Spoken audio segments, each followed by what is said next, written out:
Hello बच्चों, चलिए प्रश्न को पढ़ते हैं।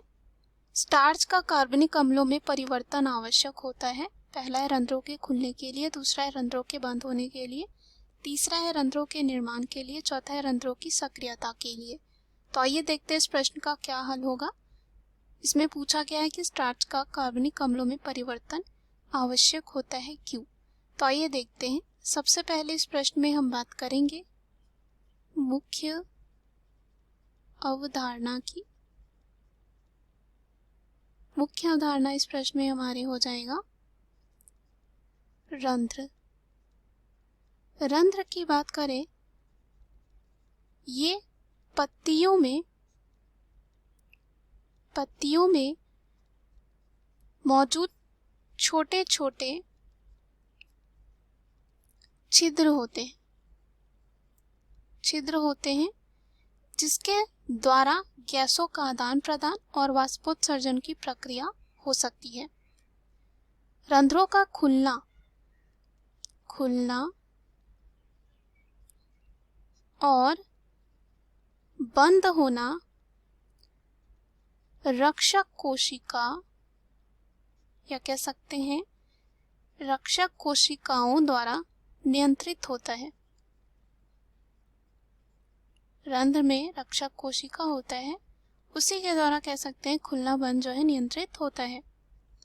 अब हम बात करते हैं इस प्रश्न की जो पूछा है कि स्टार्च का कार्बनिक अम्लों में परिवर्तन आवश्यक क्यों होता है। तो हमने देखा कि जो रंध्र होते हैं उसका खुलना और बंद होना रक्षक कोशिकाओं की सक्रियता पर निर्भर करता है और इसकी कोशिका भित्ति जो होती है वो असमान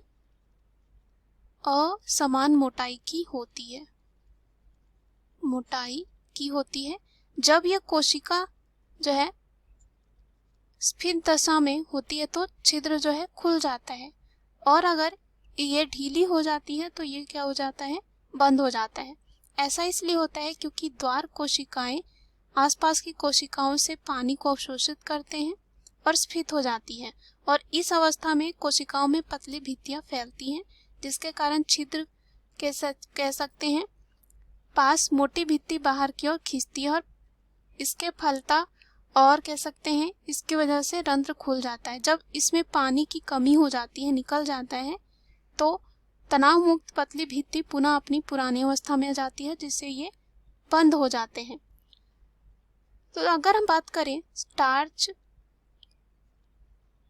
का परिवर्तन जो है कह सकते हैं कार्बनिक अम्लों में होता है।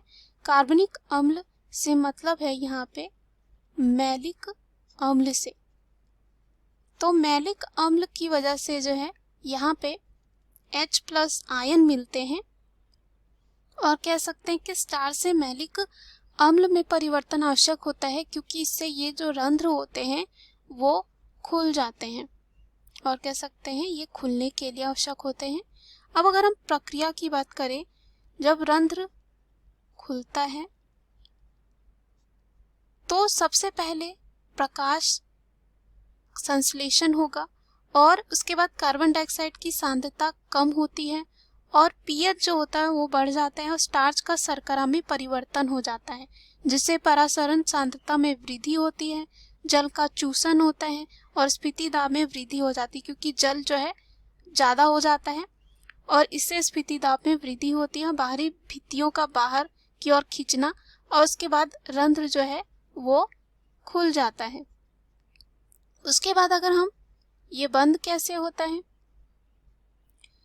और ऐसा कह सकते हैं जब बंद होता है रात्रि का समय होता है और जब खुलता है वो दिन का समय होता है, यानी कि जब प्रकाश होता है प्रकाश संश्लेषण की प्रक्रिया हो रही होती है, लेकिन रात में प्रकाश नहीं होता है तो प्रकाश संश्लेषण की प्रक्रिया नहीं होती है, तो प्रकाश संश्लेषण रात में बंद होता है जिसकी वजह से कार्बन डाइऑक्साइड की सांद्रता जो होती है वो अधिक होती है, यानी कि बढ़ जाती है, जिससे पीएच का मान जो है कम हो जाता है। पीएच जो है वो क्या हो जाता है, कम हो जाता है, यानी कि अम्लीय हो जाएगा। उसके बाद शर्करा जो है स्टार्च में परिवर्तित हो जाएगा और परासरण सांद्रता में कमी होगी और बाह्य परासरण या कहें स्फीति दाब में कमी हो जाएगी और भित्तियों का पूर्व स्थिति में आना, यानी कि पहले जिस तरह से थे, और फिर से रंध्र जो है क्या हो जाएगा, बंद हो जाएगा। तो हमसे बस यही पूछा है कि स्टार्च का कार्बनिक अम्लों में परिवर्तन आवश्यक होता है रंध्रों के खुलने के लिए। तो चलिए हम विकल्प में चलते हैं। पहला विकल्प है रंध्रों के खुलने के लिए, जो इस प्रश्न का क्या हो जाएगा, सही उत्तर हो जाएगा। दूसरा है रंध्रों के बंद होने के लिए, तो रंध्रों के बंद होने के लिए जो है स्टार्च का कार्बनिक अम्लों में परिवर्तन आवश्यक नहीं होता है, ये क्या हो जाएगा, गलत हो जाएगा। तीसरा है रंध्रों के निर्माण के लिए, तो स्टार्च का कार्बनिक अम्लों में परिवर्तन रंध्रों के निर्माण के लिए भी जो है नहीं होते हैं, इससे संबंधित नहीं होता है। रंध्रों की सक्रियता के लिए, तो यहाँ पे हमने देखा जो सक्रियता होती है रंध्रों की वो होती है जो रक्षक कोशिका होते हैं, उस पर निर्भर करती है। तो ये क्या हो जाएगा यहाँ पे पुनः गलत। दिए गए प्रश्न का सही उत्तर है ए। आशा करती हूँ यह उत्तर आपको समझ में आया होगा। धन्यवाद।